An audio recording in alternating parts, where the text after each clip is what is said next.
Welcome to Conversations.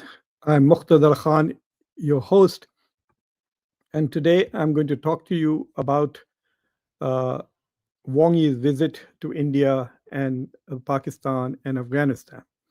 So there has been an interesting development. If you remember, that most of the discussions at the moment were with how important Wang Yi's visit to India was.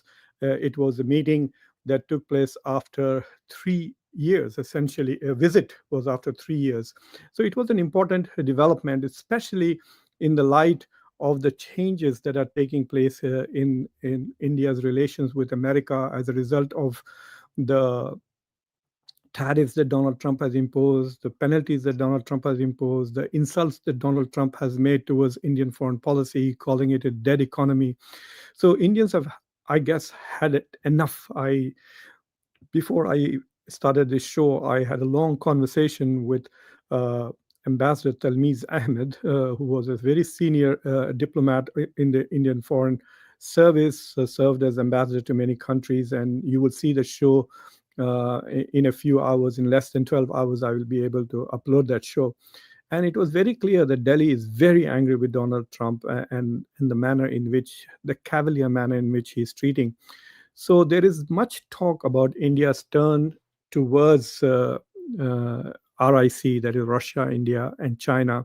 India's outreach to China. Prime Minister Modi is going to China at the end of this month, in less than 10 days, where he is expected not only to meet Xi Jinping on the sidelines of the Shanghai Cooperation Organization, but is also going to meet with uh, Putin at the same time. So that is an important development. I have a few points that I want to make about Wang Yi's visit, and then after that, I will be happy to read your comments and answer your questions, as this is a live show. The first point that I want to make is this. It was a very important development. If you notice, I usually, when there are some important developments, I do a show before their visit and then one afterwards. So when I talked about Wang Yi's visit to India, I talked about the possibility that he might meet Modi, because he was not scheduled to meet Prime Minister Modi. He was scheduled to meet Dr. Jaishankar, and then with Ajit Doval, with Dr. Jaishankar, he discussed broader relations with India, improving trade relations and other aspects, people-to-people connections. And Dr. Jaishankar identified these three mutuals: mutual understanding, mutual respect, mutual respect for each other's sensitivities, and mutual interests. But then he met with India's National Security Advisor Ajit Doval to discuss de-escalation on the border issue.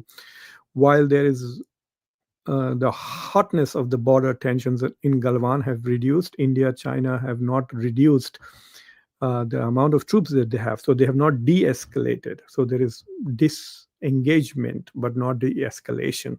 So that's what they are trying to work through going forward. It's in the interest of both countries. They will save a lot of money, because the cost of deploying such large number of forces, more than 50,000 for each one of them, and building infrastructure in such difficult terrain must be an expensive proposition. And then, of course, there was a meeting with Narendra Modi. So Prime Minister Modi took time off to meet with Wang Yi, which is kind of reciprocal. So usually heads of states don't meet foreign ministers. It is a sign of respect for that country and the attention that India is giving to improvement of U.S. India-China relations, in the light of the deterioration of India-U.S. relations, that we should take the meeting with Wang Yi much more seriously. Now, the question really is that it is quite obvious to all of us that India is clearly making an outreach to China. And I have pointed this out repeatedly because of the fact that India has completely ignored China's role in Operation Sindoor. And post Operation Sindoor, the diplomatic support that China has been giving to Pakistan. So, for example, when Turkey gives diplomatic and military support to Pakistan, India goes really hostile towards Turkey, goes and Prime Minister Modi goes all the way to Cyprus and stares at the Turkish-controlled territories from the border, so makes belligerent gestures towards Turkey, because Turkey did play a role in Operation Sindoor in supporting Pakistan. But the same policy is not applied to China. India is pretending as if China did not have any role in Operation Sindoor. And for this is because India wants to improve its relations with China. India is even opening up for Chinese investments, etc. So you're going to see a lot of Chinese money coming into India probably in the next year or two, and you will also see more Chinese companies coming to India. You will also see more trade, and the deficit will increase significantly. Right now, it is at $99 billion with China and 100 and close to 120 with China and Hong Kong combined. But what the question that really is important is China also reciprocating India's outreach to China? Is China also being as open towards India as India is being towards China? Now, that is the question. Is China as serious about improving relations with India as India is with China? So the visit of Wang Yi obviously confirms that after visits by Rajnath Singh participated in the SCO summit, Dr. Jaishankar participated in the SCO summit. Now Prime Minister Modi is going for the SCO summit, especially after India kind of downgraded SCO since 2023. India was the host of the SCO summit. India made it virtual. And then Prime Minister Modi did not go to the 2024 summit. But it was, I think, in one of the stands. And now India is going for the 2025 summit. So the question is whether China is just as serious about improving its relations. So when Wang Yi came to India, Prime Minister Modi met with him. It was a clear signal that things are getting better and moving forward. But then suddenly, Wang Yi now then goes to Afghanistan and then goes to Pakistan. So now this is important, mind you, because this is clearly shows that Wang Yi's trip was not to India. It was to part of South Asia. So Wang Yi went to India, Pakistan, and Afghanistan. And so immediately after visiting India, after visiting India for a 3-day tour, he goes on a 3-day tour to Pakistan as part of the same tour. And on the way, he stops in Kabul and has a trilateral with Afghanistan and Pakistan. Now, that to me is, from a diplomatic perspective, it is something that India would not have tolerated or accepted a few months ago. Let me give you an example. In January of this year, 2025 January, India invited the president of Indonesia to come as a guest for the Independence Day celebration. So when the president of Indonesia accepted that invitation to India, he also announced that he would then, on 26th of January, after India's celebration of India's Independence Republic Day, he would then go to Pakistan for a 2 or 3-day visit. India protested very, very seriously. So I want to share this, if I can. I don't know how to do this. I'm still learning how to use this new StreamYard software that I have. Probably. If you look at this, so India gets its way. Indonesia President Prabowo not to visit Pakistan after Republic Day parade. So India really basically protested very strongly because India does not like hyphenation of India-Pakistan. This was India's foreign policy before Operation Sindoor. Much has happened since then, where Donald Trump has done a lot to re-hyphenating India and Pakistan. But India was successful in basically telling the president of Indonesia not to go to Pakistan. I don't know how the behind-the-scenes diplomatic discussions went. Did India threaten to disinvite him as the chief guest for the Republic Day or not? Whatever it was, India's pressure on Prabowo worked, and he decided not to go to Pakistan and just came to India. And of course, he tried to charm people in India by talking about how his DNA is also Indian. We all remember that visit. It was an important visit. Indonesia is a very important Asian country. It is probably within a few years, it will be in the top 4 or 5 biggest economies in the world, and so Indonesia is also the third biggest, shall we say, democracy it's also the biggest Muslim democracy. It is a country with a very large population. I think it is one, two, three, fourth biggest populated country in the world after India, China, US, etc. So it's an important country. But Wang Yi, on the other hand, comes to India and then goes to Afghanistan and Pakistan. I'm sure that. So this is my question. I don't know. Sorry, I'm not sure. This is my question. That did India object to Wang Yi's trip, clubbing India, Pakistan, and Afghanistan, like putting India in the same level as that, or not? Because what he did in Afghanistan was quite significant. So if you look at this meeting, this is the trilateral that he had a day after he met with Prime Minister Modi. So he goes to Kabul and meets with the Afghan acting. I don't know why he's still an acting foreign minister, Amirullah Khan Muttaqi. And then the guy on his right is Isaac Dar, Pakistan's deputy prime minister, and also a foreign minister. So Isaac Dar flew to Kabul and they had this trilateral meeting. The meeting was very interesting because there are three or four things on which they discussed. So one thing that they discussed in Afghanistan was China's investments into the minerals. So China is also chasing minerals in Afghanistan. Afghanistan is apparently very rich with lots of mineral resources, and now China has already signed a deal with about $150 million a couple of years ago, if you remember. This is actually Wang Yi's second visit to Kabul. And so they are moving forward on the mining part. The second thing is that Wang Yi reminded Muttaqi, the Afghans, their commitment to preventing basically extremist or secessionist groups acting out of Xinjiang province from Afghanistan. So the East Turkmenistan Islamic movement or whatever. So Afghanistan is trying to convince the Chinese that we are not going to allow any cross-border terrorism into China from Afghanistan. And they also then talked about stabilizing Pakistan-Afghanistan relations. And I think China has done more. I think China has done more than Donald Trump in deserving a Nobel Peace Prize, because if you notice that it appeared as if Afghanistan and Pakistan were about to go to war just a year ago.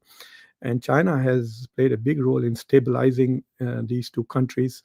And what is also interesting is that China has used its economic clout by extending CPEC into Afghanistan, has brought about some kind of a balance of understanding between Afghanistan and Pakistan.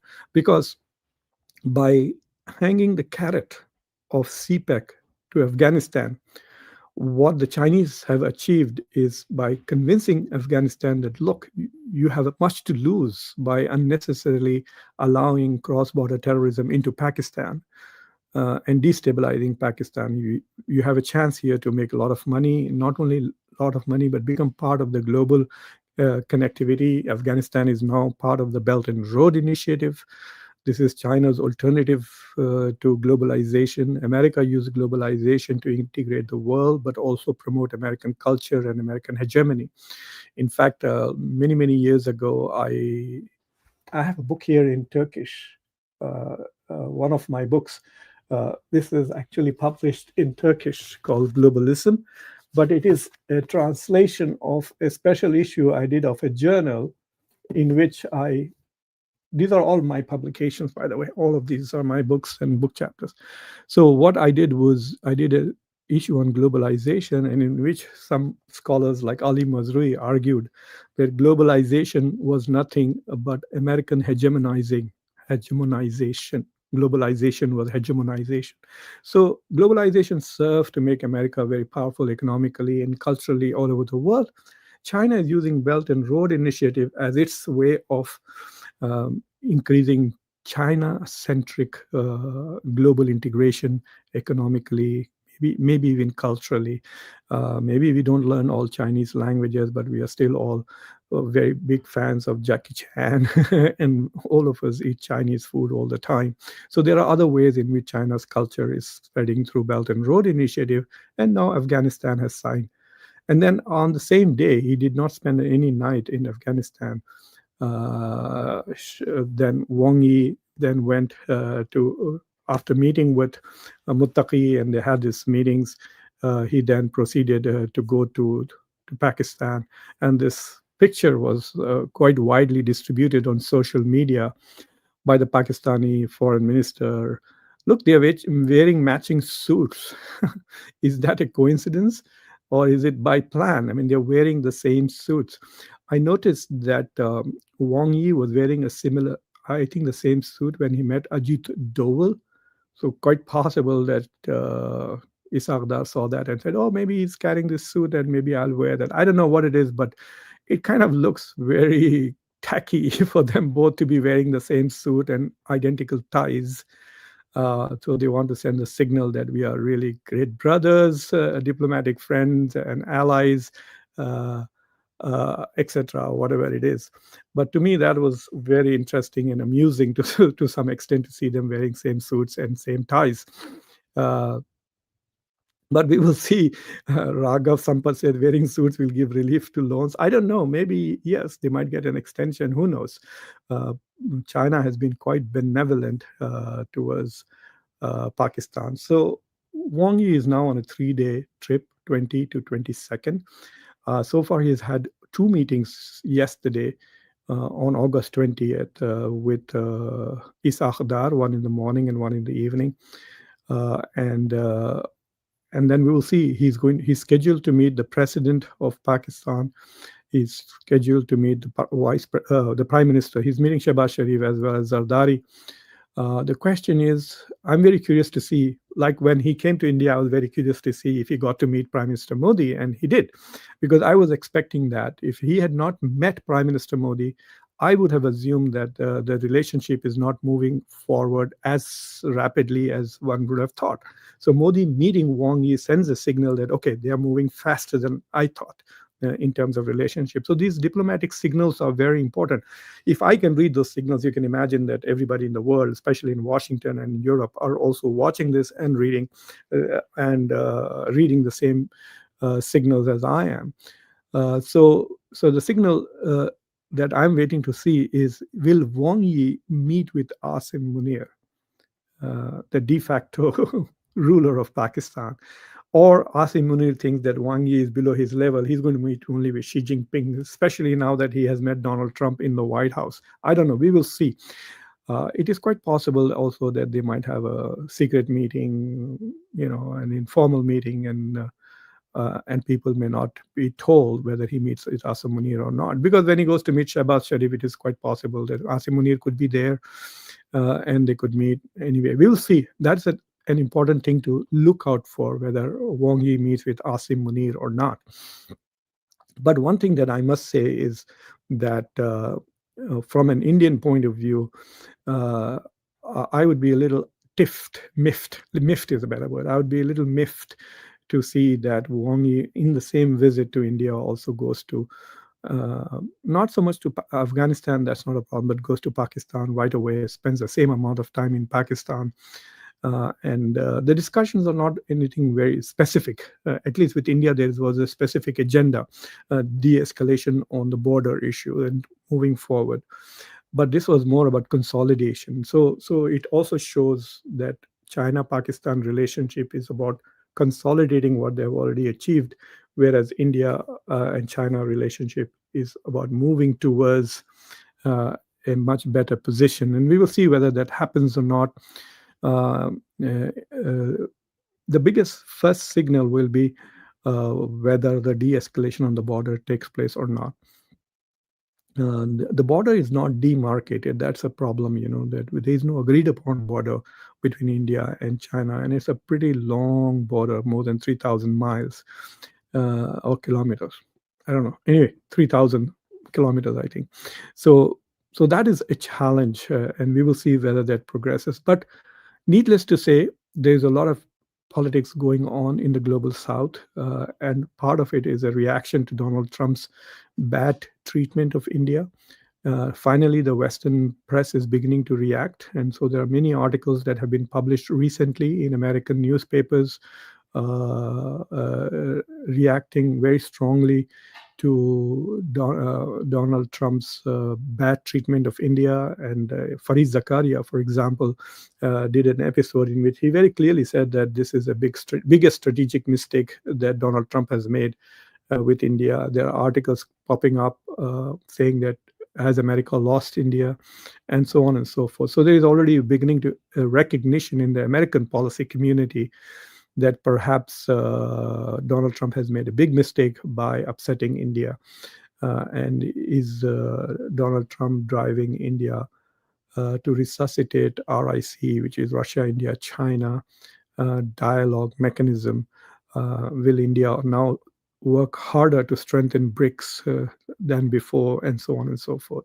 So India, rather than being a strategic partner, has now become an adversary to the US, and rather than being an adversary to China, is hoping to become a partner. That is a big shift. So with that, I will now read your comments, and if there are any questions, I will be happy to answer them. Arun Just, you are the first to come. Namaskar to you.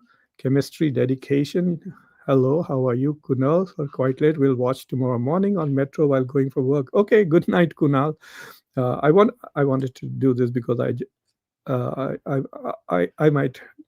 wanted to discuss this particular issue because I thought Wang Yi clubbing these trips has a diplomatic messaging for both Pakistan as well as India. Thank you, Arun Just. Rohit Mishra, namaste to you too. And give my namaste to my elder brother, your father. Did Afghanistan show concerns on TTP being listed as a terrorist organization of Pakistan and USA? No. In fact, apparently, TTP is trying to reconstitute itself as a social organization moving away from cross-border terrorism. Afghanistan did not show concern about that. I mean, the Pakistanis obviously have been claiming that they are a terrorist organization. So both BLA and TTP also operated out of Afghanistan, and BLA also out of Iran. And in the most recent meeting that was there between the U.S. State Department and the Pakistani government on August 12th in Islamabad, they did clearly list both of these organizations as terrorist organizations. But I'm sure in the Trilateral, TTP would have come up. And so Pakistan would be putting pressure on Afghanistan in the presence of the Chinese foreign minister. And so whatever commitment the Taliban are making to Pakistan on TTP in the presence of the Chinese, they will have to at least adhere to those. So for Pakistan, it is a huge advantage to be having a trilateral with Afghanistan, because the Taliban are desperate to be recognized. They have not yet been recognized by China. Russia has recognized them. India has not recognized them. Pakistan has not recognized them. So they're desperate for international recognition. And so I'm not sure that they are going to really, they have no interest in TTP in a serious way. To them, TTP was an instrument which they were using against Pakistan. But now that through extension of CPEC, Pakistan and Chinese interests are aligning on the economic issue, they may be tempted to, put pressure on TTP and shut them down. But that's a good question, Raghav. Pankaj was most frustrated Maulana kind of professor. Okay. So we have some weird people coming here. I don't know why, if they find my discussion so pointless, why bother to come and spend their time watching me? Anyway, Amar Singh, India and Pakistan are equal in geopolitics. Why India's foreign policy totally failed? Well, they're not equal. Pakistan has it's like winning a lottery for Pakistan post Operation Sindoor. What happened is it got rehyphenated. And India was trying very hard to dehyphenate the two and keep them two separate. And people should not talk about India, Pakistan in the same sense. We are a democracy, they are not. We are a rising power, they are not. We are the fastest growing economy in the world. Pakistan is a basket case, and so on and so forth. But now to be put on the same level, it must be jarring and irritating to Delhi, no doubt about it. About it. Part of the role is, I mean, Donald Trump has done a lot to put them on the same level, but it's not just Donald Trump. For example, Shehbaz Sharif is now going to go to Japan. This will be a first visit by the Pakistani Prime Minister to Japan in 21 years. So other countries are also looking up to Pakistan. Even Russia has made overtures towards Pakistan. So for Pakistan, things are getting better, no doubt about it. India and Pakistan are not equal. India's economy is what, nearly more than 10 times bigger than Pakistan's, maybe even 12 times bigger than Pakistan. Economy wise, India is growing nearly 3 times faster than Pakistan with a bigger economy. India has a huge diaspora, which is highly respected in the rest of the world. So, no, these are not equal countries. It's just that they are being put on the same frame. So the world is again looking at India through either the Pakistan frame or the China frame. And that is something that India needs to just shrug it off and say, look, talk to me as if I'm India. Don't talk to me as if I'm in the India-Pakistan tension or India-China tension. So far, the West, especially the US, has looked at India first as a challenge to its ally Pakistan, and then as a potential ally against China. Okay, Vijay has a question. Dr. Khan, can India play a critical role in facilitating peace deal between Russia and Ukraine? Please don't make me angry. I've been saying this for like from the day the bloody war began. I said, look, India is the only country which has had respect in the United States at that time and respect by the Russians. The Russians still respect India. Narendra, thank you very much for your support. So India was very respectful. In fact, I did a whole show trying to tell, specifically directed at Dr. Jaishankar, saying, do you know the word shuttle diplomacy? Do shuttle diplomacy, fly between Ukraine. You know, Modi can pick up the phone and stop the war between Russia and Ukraine so that Indian students can come back. Why can't he pick up the phone and say, come to Delhi? G20 was a great opportunity for India. He could have invited Putin and Ukraine both on the sidelines of G20 in 2023. India was at its peak in 2023. And in that G20 summit, he could have even had a tri-party. He could have had Biden, Putin, and Zelensky in the same meeting. Not only that, India also missed the chance on Iran issue. The only country in the world that both Iranians and Israelis respect is India. There's no country in the world that Iran and Israel both respect, except India. India could have played a role between these two countries. And India could have also played a role. Even now, India could have played a role. And when Donald Trump met with Putin, India should have been there. And I'm very disappointed. And this is one of my peeves, that India does not play the role of even. Remember, Saudi Arabia, India has great relations. Iran has, India have great relations. India did not play any role in trying to reduce the tension between Iran and China, Saudi Arabia, because India is constantly serving Israeli interests.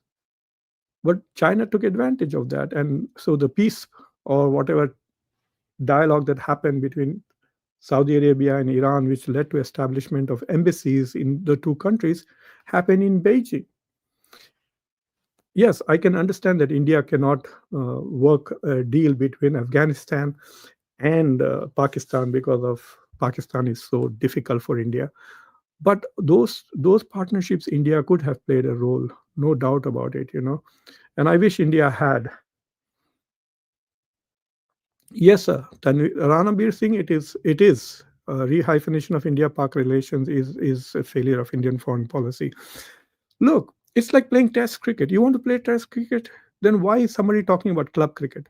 Geopolitics with Pakistan is like club cricket. India wants to play test cricket.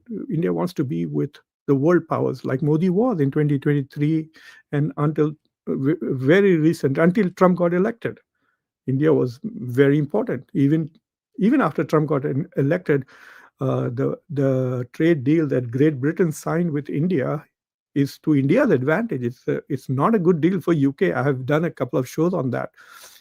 In fact, if I was a British citizen, I would be so mad with Starmer for agreeing to the things that he agreed. But India squandered its opportunity there.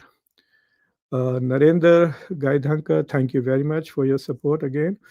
Satlash TV, what do you think of the future of Eastern Bloc in New World?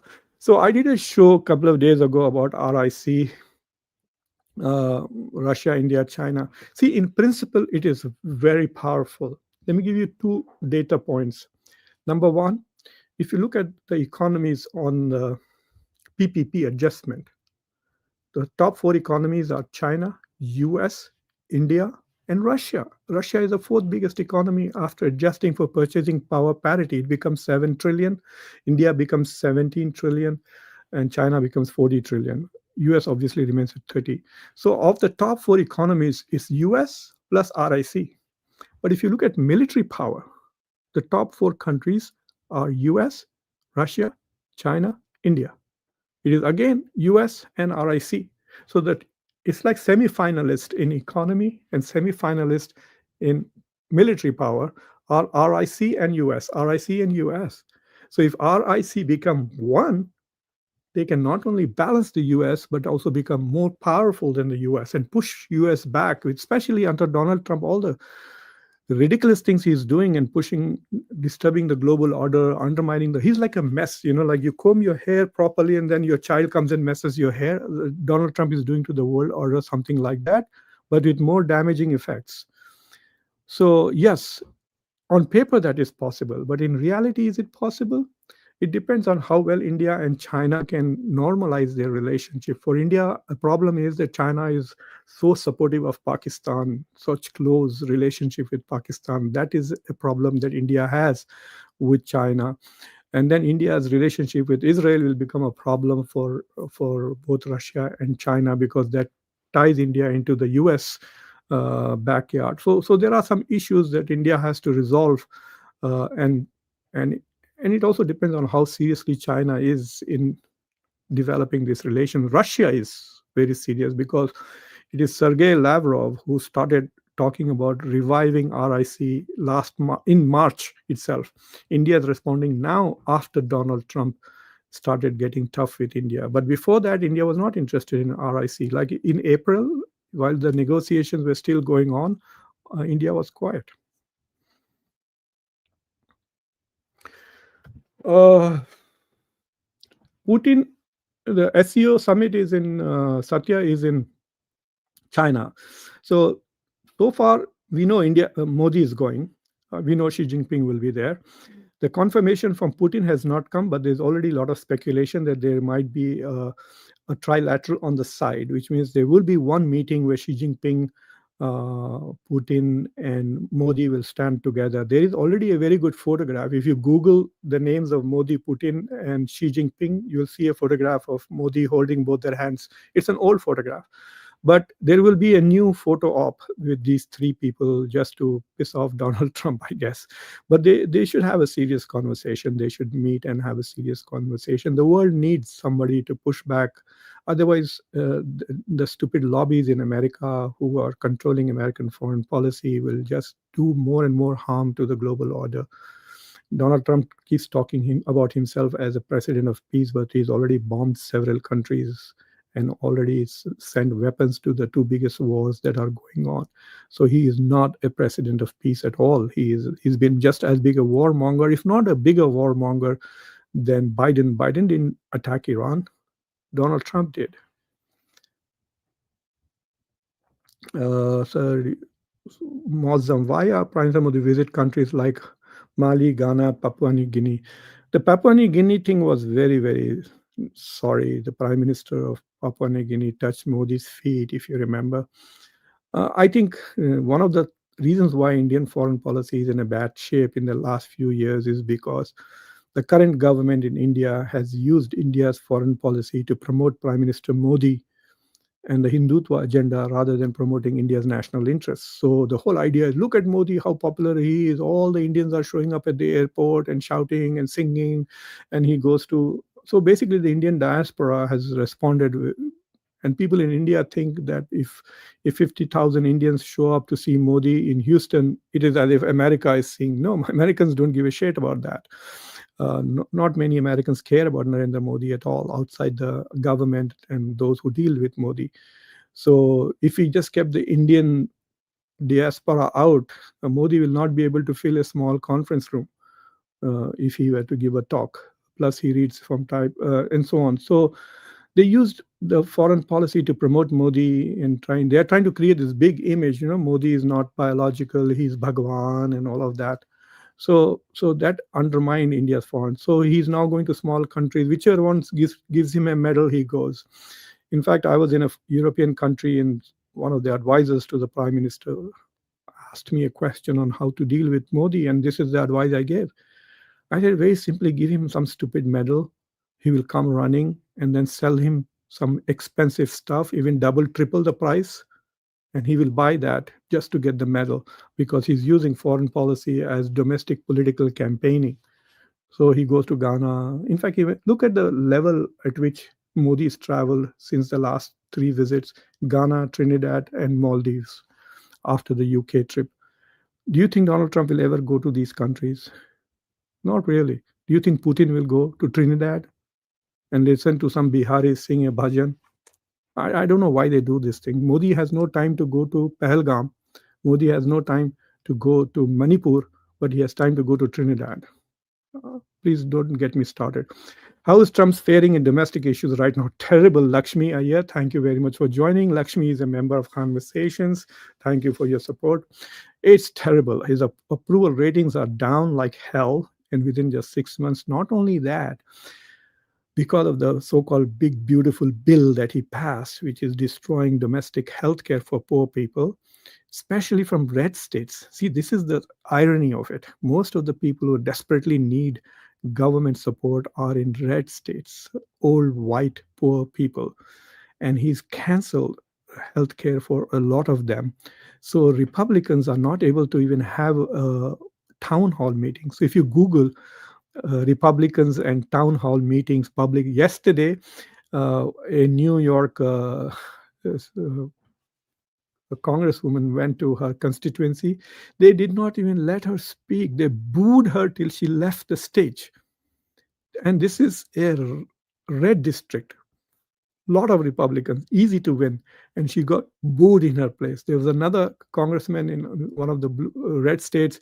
He tried to host a healing. They have attacked him on his support for Israel. They have attacked him on his attack on Iran. They have attacked him for the bill. The thing that is upsetting domestic people are the domestic policies of Donald Trump. They're very unhappy. They are very unhappy with how badly they are treating immigrants. So even Republicans are now very upset with the way ICE is behaving. ICE is behaving like a gangsters. They're covering themselves, wearing masks and coming and attacking people. Oh, it's become horrible, ugly. The ugly face of Donald Trump's administration is upsetting even the Republicans.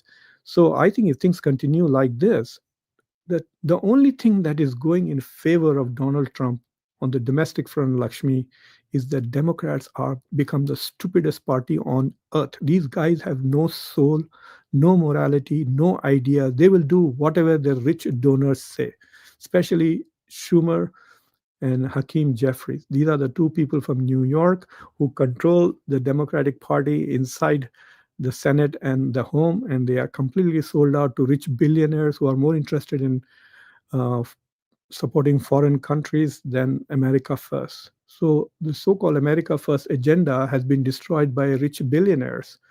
And so even the Democrats, they have absolutely no ideas. Their approval rating here in America is 19%. Can you imagine? Democrats don't want these same leaders. That's why Mamdani is on the rise. And none of these people are supporting Mamdani, even the Democrats from their own party. So I think that Donald Trump, if he retains the House and the Senate in the midterm elections, it will not be because Republicans are happy with him or the country. It is because nobody really cares about Democrats at the moment. They are finished as a party for, I think. So it'll be very interesting to see, will people close their, hold their nose with one hand and vote for the Democrats just to send a message to Donald Trump? I think that is the only reason. In fact, you will see that is what I will be recommending to Americans. This is how you vote for Democrats. Hold your nose with your left hand and then check Democrats. Not because you are for those Democrats, but because you want to tell Donald Trump, we don't like what you are doing. Himanshu, China का अफगानिस्तान का हमेशा relation better था. No, not really. After the Taliban came to power, both India and China reached out to Afghanistan. India made an informal opening of the embassy, but China brought money. China did sign a few deals with Afghanistan, but neither of the two have recognized the Taliban. The only people who have recognized the Taliban are the Russians, which I find very interesting. I don't know why Putin did that. Yes, yes, Lakshmi, you're right about California, not just California and DC. That is another different thing. What Donald Trump is doing is bringing all this National Guard and literally occupying states, military occupation of Delhi, DC, and military occupation of Los Angeles for a brief moment, which is upsetting a lot of people. This is not what you do in a democratic society.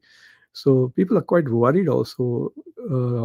This shows a lot of fascist tendencies, and they're very afraid what will happen in 2028. Will Donald Trump not allow elections? There was a moment when Donald Trump was meeting with Zelensky in the White House, one of the reporters asked him whether Zelensky will hold elections in Ukraine. And Zelensky said that according to our constitution, we can't have an election while we are at war. So Donald Trump laughed and said, "Oh, really? So if you are at war, you don't have to have elections?" So he's talking about 2028. Maybe he wants to go to war against some country and say, "Oh, we are at war and we don't want to have elections." This is the nightmare for Democrats, that Trump might do something like this.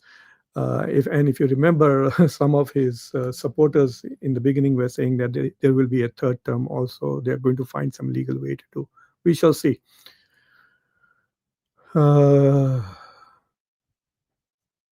Well, I'm not very sure whether China. See, that's Rajiv Pandit. That's an intuitive question, right? It is quite possible that China would have developed even faster if it was a democracy. Who knows? Because if you look at all the richest countries in the world, make a list of all the 25, 30 top countries with per capita income in the world. China is not in the top 50. It is $13,000. China is like India. Because of large population, the total GDP becomes high. But all the rich countries are all democracies. Take a look at it. Go to Wikipedia, it will give you a per capita income list. And look at those countries which are the top, except for Qatar and United Arab Emirates to some extent, Singapore. These are a few countries which are more authoritarian, which are up there. I don't think even UAE is in the top 25, but Qatar definitely is. Its per capita is over $100,000. So, but of the top 25, most of the countries are democracies. So the assumption that authoritarian states will do better in economic development is not true. Maybe I should do a small show on this. Because a lot of people from India keep thinking that China is doing well because it's an authoritarian state, single party state. India is also becoming more or less a single party state, with Modi controlling ED and the CBI and now ECI, the Election Commission. When Rahul Gandhi asks for digital information, he doesn't get it. But when Anurag Thakur asks for it, he apparently immediately gets all the information that he wants. So India is also rapidly moving towards an authoritarian one-party state if it continues like this. Oh, that's a very good question, Himanshu Vishwakarma. No, India has not. They've been bullshitting a lot. You should listen to Samit Saran. I mean, I like the guy a lot. He's the president of ORF. But when he talks about India, he talks about $10 trillion. He keeps mentioning India is about to become a $10 trillion economy. No, India is not yet a $4 trillion economy. It'll become, by the end of this year, India will be 4.2 trillion. And if the value of the dollar increases, It is at what, 86, 87 now. If it goes to 90, then India will not be a $4 trillion economy even in this year. So talking about India as if it's already a $10 trillion economy sounded very strange indeed. So India was behaving as if it was already a $10 trillion economy. It probably will be maybe in 2035 or 2030, late, not in the next 5 years. So yes, India doesn't have the military or economic power to project worldwide. India has certain things which are attractive, which is a large middle class. So India, the country of 140 um, 5 crores, 1,450 billion people, and 10% of them are very rich. Their per capita income of the top 10% of India is above $60,000. So you can say that India has two Germanys inside it. Can you imagine two Germanys? So that is the big market, about 1.5 crore people. And sorry, 10% of 145 crores will be 14 and a half crores. So this is a very rich country. This 10%, top 10%, they are the ones who will buy fancy cars. They are the ones who will buy everything luxurious that the West is producing, buy French perfumes, buy French wine, buy expensive cars. That is where Tesla hopes to sell. So that's very attractive to a lot of Western countries who want to make money selling their goods. That now you have two big European countries inside India. The rest of India, 90%, are not well off. But so that is what is attraction, but that is not power. India cannot dictate. And you see what has happened. India already closed its economy to a lot of foreign competitors, especially in various. Look at the British deal that India made. India promised to reduce tariffs on British luxury cars, which means Land Rover and Jaguar and other cars, from what, 110% to 10%, but in 2031. So from now till 2031, India will be charging more than 100% customs on petrol and diesel cars.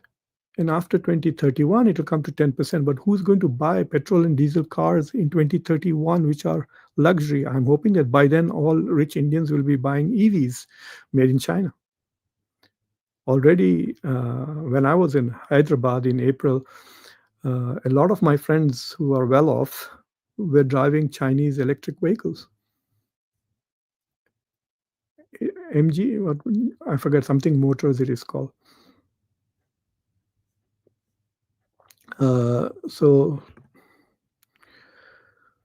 I will take one or two more questions. Hormone Quest, China's one expansionist policy is their highest priority. How can India become allies if China is eyeing Arunachal Pradesh and Ladakh and Doklam? Yes, you're right. That is the challenge. How does India accommodate China?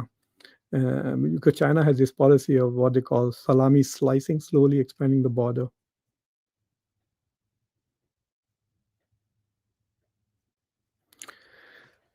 Geopolitical crunch. Guys, you guys are asking some very good questions today. This is a question that I'm also asking as to how both Russia and China are going to trust India after India desperately went after the US in the past few years.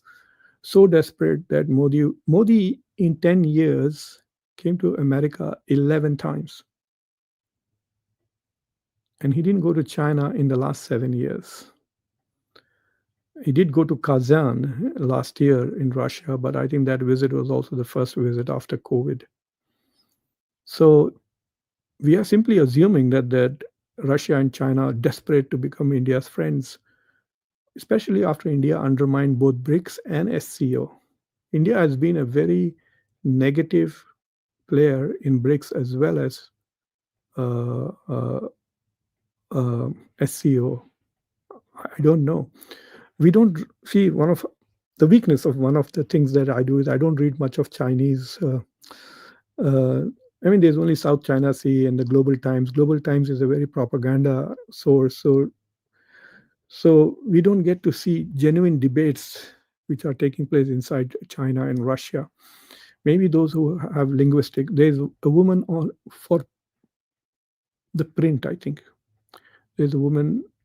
I forget her name, Shabana Shaheen. So periodically she does a show on the print where she looks at what the Chinese are saying. Take a look at that. And she does a pretty good job.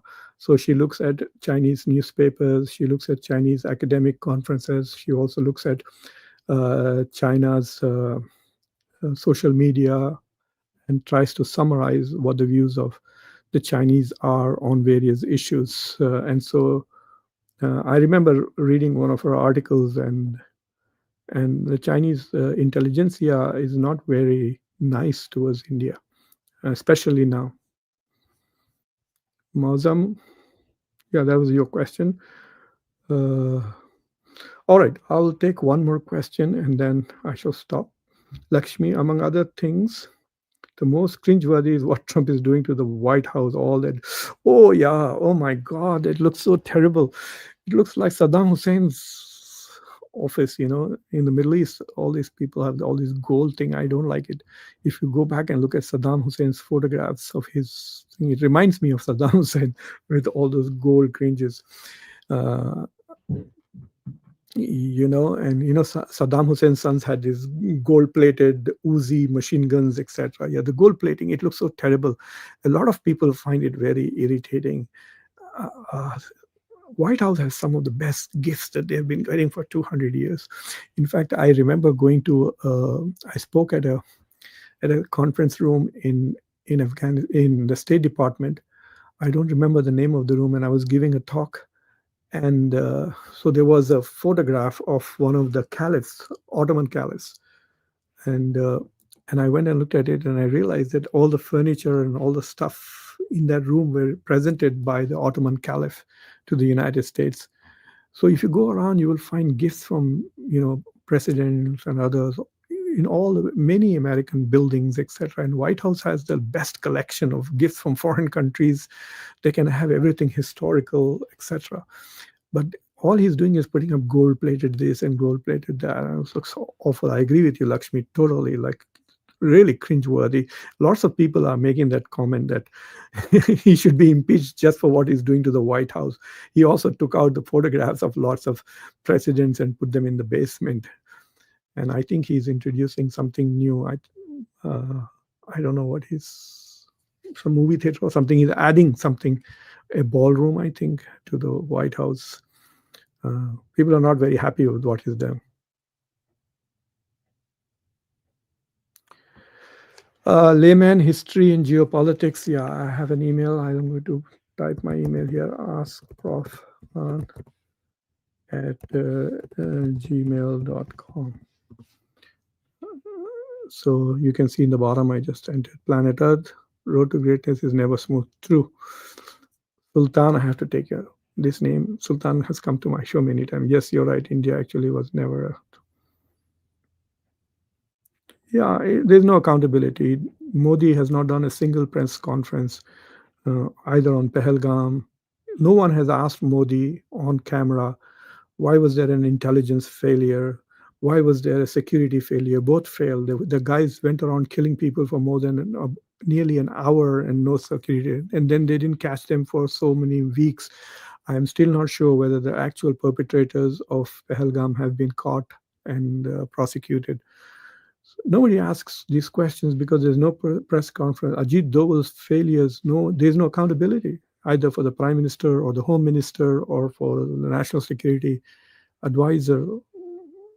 That's not very democratic at all. I'm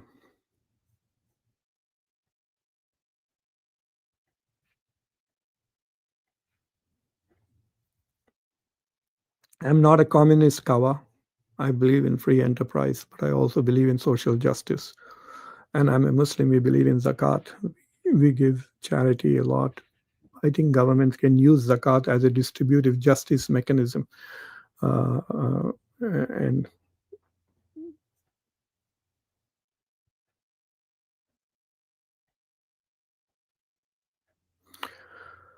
oh, the ultra high. Yeah, Lakshmi, you're right. So I did a whole show on this.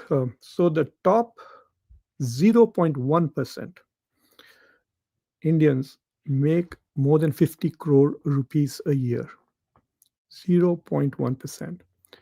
And then 1% Indians make something like 53 lakh rupees. Uh, so those numbers are there. So take a look at the show. I'm forgetting the details now, but I did a whole show where I talked about the income distribution. But nevertheless, uh, 90% of Indians make less than 25,000 rupees per month. That is the benchmark. 95%, 90% of Indians make less than 25,000 rupees per month. The top 10% make more or less the average per capita. It is the average I'm talking is 60,000 plus, close to that amount, which would be 53 lakhs, I think. Uh, so take a look at that. All right, guys. I got to go now. Thank you very much, all of you, for watching. Christopher Moses is here. He's also a member of the Khanversations. Thanks for joining. Please subscribe to the channel, like this video. And if you have WhatsApp groups, please share this with your WhatsApp groups. I think today or tomorrow, inshallah, I will cross 25,000 subscribers on my India channel and 185,000 subscribers. So my goal is by the end of the year to reach 50,000 subscribers on the India channel and 200,000 on my global channel. Thank you very much for watching. Take care. Bye.